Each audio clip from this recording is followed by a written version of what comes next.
pagkain ng processed food at sobra-sobrang pag-inom din ng soft drinks? Hindi po ako mahilig magtubig. Parang iba po yung lasa ng tubig. Parang hindi po fresh. Isang araw po, na kaming ulam, yung taong lang po inulam namin.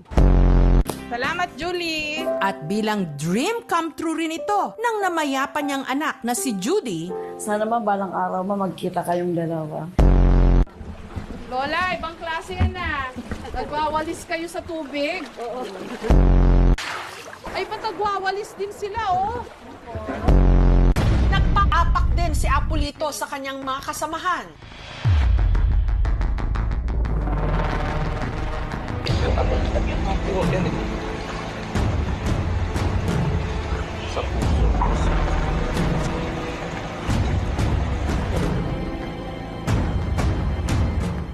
Taba na.